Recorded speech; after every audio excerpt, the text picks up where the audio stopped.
नमस्कार दोस्तों, जय श्री कृष्णा। स्वागत है आपका हमारे चैनल एक्सरे यूनिवर्स में। जैसा कि आपको पता है, हमारी चेस्ट की सीरीज़ चल रही है। पिछले 2 वीडियोस में हमने चेस्ट पीए और चेस्ट एपी के बारे में देखा था। आज का जो हमारा टॉपिक है वो है चेस्ट लेटरल। तो चेस्ट लेटरल की क्या पेशेंट प्रिपरेशन रहेगी, क्या इंडिकेशंस रहेंगे, क्या पेशेंट पोजीशन रहेगी और क्या एक्सपोजर चार्ट रहेगा, इस वीडियो में हम जानेंगे। तो चेस्ट लेटरल की क्या है पेशेंट प्रिपरेशन, आइए देखते हैं। All metallic material should be removed from waist of region. Chest जो है, मैंने पहले भी बताया था, नेक और एब्डोमेन के मिडल पोर्शन में बोलते हैं उसको चेस्ट, और मेडिकल लैंग्वेज में हम उसको बोलते हैं थॉरेक्स। तो थॉरेक्स वेस्ट के अपर रीजन, मतलब कमर से ऊपर वाले रीजन के जो भी मेटल के मटेरियल होंगे उनको हम रिमूव करवाएंगे एक्सरे करने से पहले। और पेशेंट को बोलेंगे कि आप हॉस्पिटल गाउन पहनिए इन केस अगर पेशेंट के कपड़ों के अंदर कोई भी मेटल का मटेरियल आ रहा है। तो मेटल के मटेरियल क्यों रिमूव करवाते हैं? मेटल जो होता है वो रेडियो ओपेक होता है और उस वजह से रेडिएशंस उसके आगे नहीं जा पाती, और वो रिपीट एग्जामिनेशन को अवॉइड करने के लिए हम मेटल के जो भी मटेरियल्स होते हैं उनको रिमूव करवाते हैं और पेशेंट को बोलते हैं कि आप हॉस्पिटल गाउन पहनिए। तो पेशेंट प्रिपरेशन क्या रहेगी चेस्ट लेटरल की? All metallic material should be removed from waist of region, patient put on hospital gown. Metal के मटेरियल को रिमूव करवा देंगे और पेशेंट को बोलेंगे हॉस्पिटल गाउन पहन लीजिए। जैसा कि इस पिक्चर में आपको दिख रहा है, पेशेंट जैसे खड़ा है इस पोजीशन को बोलते हैं हम चेस्ट लेटरल पोजीशन। इस पिक्चर में पेशेंट जो है वो अपना साइड का पोर्शन है वो पूरा चेस्ट स्टैंड को, इसमें जो शो हो रहा है वो डीआर शो हो रहा है। डीआर क्या होता है हम आने वाले वीडियोस में देखेंगे। तो पेशेंट के चेस्ट लेटरल पोजीशन में जो साइड का पोर्शन होता है वो पूरा चेस्ट लेटरल के टच किया हुआ होता है। इस पोजीशन को हम बोलते हैं चेस्ट लेटरल पोजीशन। इंडिकेशन क्या रहेंगी चेस्ट लेटरल की, आइए देखते हैं। Pathology of lateral side of lung. Pathology का क्या मतलब है? पैथोलॉजी मेडिकल साइंस की एक ब्रांच है जिसके अंदर हम डिजीज़ की स्टडी और डायग्नोसिस करते हैं।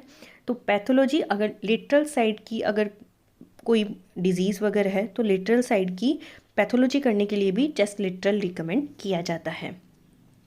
लेटरल रिब्स फ्रैक्चर, अगर रिब्स में लेटरल साइड में कोई फ्रैक्चर है जो आपको एपी और पीए में अच्छे से विजुलाइज नहीं हो रहा है, उस कंडीशन में डॉक्टर आपके लेटरल रिब्स फ्रैक्चर को देखने के लिए चेस्ट लेटरल व्यू आपको रिकमेंड करते हैं।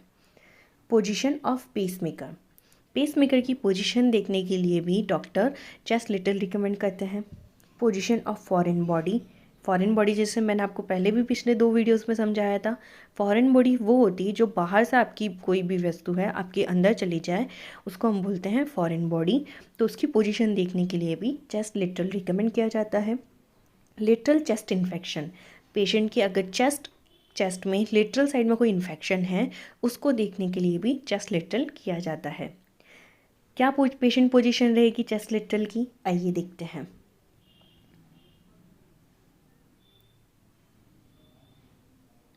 Patient is asked to stand on chest stand in recommended lateral position। जैसा कि मैंने आपको फर्स्ट स्लाइड में दिखाया था, पेशेंट को हम बोलेंगे कि आप रिकमेंडेड लेटरल पोजीशन में चेस्ट स्टैंड के सामने खड़े होइए। तो ये जो पोजीशन है जो आपको पिक्चर में दिखाई दे रही है वो होती है चेस्ट लेटरल पोजीशन। तो हम पेशेंट को बोलेंगे कि चेस्ट स्टैंड के सामने आप लेटरल साइड में खड़े होइए। Appropriate side cassette is put on the chest stand in lengthwise position. अब जो आपकी ये जो चेस्ट स्टैंड है, लेट्स सी ये आपका चेस्ट स्टैंड है, इसमें जो आप कैसेट लगाएंगे वो लेंथवाइज पोजीशन में लगाएंगे, ऐसे लेंथवाइज पोजीशन में लगाएंगे। लेंथवाइज पोजीशन में क्यों लगाते हैं चेस्ट लेटरल में? क्योंकि इस पोजीशन में आपको पेशेंट का लेंथ पोर्शन आपको अच्छे से विजुलाइज करना होता है, ना कि विड्थ पोर्शन। इसलिए हम जो कैसेट लगाते हैं वो लेंथ वाइज पोजिशन में लगाते हैं। Both hand should be over the head, दोनों हाथ जो होंगे पेशेंट के वो सर के ऊपर रखवाएंगे हम। Mid coronal plane of patient should be over the centre line of x ray cassette. अब मिड कॉर्नल प्लेन क्या होता है, आइए देखते हैं। लेट्स सी ये आपकी एक बॉडी है, इसको जब हम ऐसे और ऐसे कट करेंगे और ये जो आगे का पोर्शन हो जाएगा वो आपका एंटीरियर और पीछे वाला पोस्टीरियर। तो ये जो पोर्शन होगा वो होगा मिड कॉर्नल प्लेन। कोई ऐसा प्लेन जो आपकी बॉडी को आगे और पीछे के भाग में डिवाइड कर दे उसको हम बोलते हैं mid coronal plane. Equal anterior और पोस्टीरियर में जो आपका प्लेन डिवाइड कर रहा है वो होता है मिड कॉर्नल प्लेन। तो पेशेंट को जब इक्वली एंटीरियर और पोस्टीरियर में डिवाइड कर देता है जो प्लेन, उसको बोलते हैं मिड कॉर्नल प्लेन। तो मिड कॉर्नल प्लेन जो होगा पेशेंट का वो सेंटर में होगा, किसके? एक्सरे कैसेट के सेंटर में। Upper end of the X ray cassette should be 2 inch above the shoulder region. अब जो अपन कैसेट रखेंगे वो शोल्डर रीजन से 2 इंच ऊपर रखेंगे। 2 इंच ऊपर किस लिए रखते हैं? जैसा कि मैंने पहले भी बताया था, आपके जो अपाइसेस ऑफ लंग्स है उसको कैप्चर करने के लिए वो इजीली अब शो हो जाए एक्सरे फिल्म पे, इसलिए हम जो कैसेट होता है वो 2 इंच ऊपर रखवाते हैं। Both palm should grabs the opposite elbow. अब आपकी दोनों जो हथेलियाँ होगी वो अपोजिट साइड के एल्बो को ग्रैब करके रखेगी, टाइटली पकड़ के रखेगी। हाथों को ऊपर कराने का क्या रीज़न होता है कि आप लेटरल साइड से एक्सरे ले रहे हैं तो आपकी हैंड्स की शेडो नहीं आ जाए उस पे, इसलिए हम दोनों हाथों को ऊपर करवा देते हैं। Center ray should be passed perpendicular through mid of the costal margin of ribs, 4th and 5th in deep inspiration and breath holding position। अब जब हम सेंटर रे पास करेंगे वो कहाँ से पास करेंगे? कोस्टल मार्जिन ऑफ रिब्स को, रिब्स के कोस्टल मार्जिन से पास करेंगे। और रिब्स के कौन से नंबर होंगे? 4th और 5th में। और पेशेंट कैसे खड़ा होगा उसमें? Deep inspiration. पेशेंट को बोलेंगे कि आप सांस को अंदर भरिए और सांस को होल्ड करके रखिए, सांस को रोक के रखिए। इस कंडीशन में हम सेंटर रे पास करेंगे। तो कहाँ से होगी? Costal margin of ribs, 4th and 5th in deep inspiration and breath holding position. ये होगी पेशेंट की पोजीशन। एक्सपोजर चार्ट क्या रहेगा चेस्ट लेटरल का? आइए देखते हैं। एमए जो होगा इसका होगा 200, एमएस रहेगा 25 to 30। एमएस इसके अंदर अपन 25 to 30 क्यों रख रहे हैं? एमएस होता है आपके क्वांटिटी। तो पेशेंट जो खड़ा है वो लेटरल साइड में खड़ा है आपका।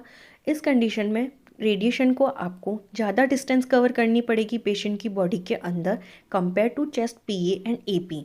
चेस्ट पीए और एपी में आप पेशेंट की जो रेडिएशंस थी वो पेशेंट की बॉडी के अंदर कम डिस्टेंस ट्रैवल कर रही थी, तो आपको कम रेडिएशन के अंदर भी आपको अच्छी इमेज मिल रही थी। चेस्ट लेटरल के टाइम पे आपको पेशेंट आपका लेटरल साइड में खड़ा है तो जो रेडिएशन होगी आप पेशेंट की बॉडी के अंदर ज़्यादा डिस्टेंस ट्रेवल करेगी, इसलिए जो आपको एमएस रखना पड़ेगा वो थोड़ा ज़्यादा रखना पड़ेगा। और कितना रखते हैं अपन? 25 to 30। केवीपी भी इसमें अपन ज़्यादा यूज़ करेंगे, 60 to 65 केवीपी यूज़ करेंगे। टाइम क्या रहेगा? 0.125 से 0.15 सेकेंड। एफएफडी रहेगी 180 सेंटीमीटर। ग्रिड अपन यहाँ पे यूज़ नहीं करेंगे, ट्यूब एंगल यूज़ नहीं करेंगे। सेंटर ये जो पास होगा वो होगा coastal margin of ribs, 4th and 5th। Coastal margin है रिब्स का 4th एंड 5th में, वहाँ से सेंटर रे पास करेंगे। कैसेट साइज़ होगी वो होगी 14x14 और 14x17। Cassette size 14x14 inch या फिर 14x17 इंच। रेडियोग्राफी अपीयरेंस क्या रहेगी? इफेक्टेड लंग्स शो होंगे आपको, कार्डिक शेडो शो होगी आपको, स्टेनम शो होगा, डायफ्राम शो होगा, बहुत सीपी एंगल इस कॉस्टोफ्रेनिक एंगल शो होंगे आपको, लंग्स विजुलाइज होंगे आपको, वर्टिबल कॉलम विजुलाइज होगा और कॉस्टल रिब्स आपको विजुलाइज होगा। तो रेडियोग्राफी अपीयरेंस चेस्ट लिटल की क्या क्या रहेगी? Affected lung field, cardiac shadow, sternum, both CP angles, diaphragm, lungs, vertebral column और कॉस्टल रिब्स। आई होप आपको ये वीडियो अच्छा लगा हो। लाइक, शेयर और सब्सक्राइब ज़रूर कीजिए हमारे एक चैनल एक्सरे यूनिवर्स को। इस वीडियो से रिलेटेड अगर आपको कोई भी क्वेरी है, कोई भी प्रॉब्लम है, कमेंट सेक्शन में ज़रूर बताइए। चेस्ट के आने वाले वीडियोस हम आगे देखेंगे। Thank you so much.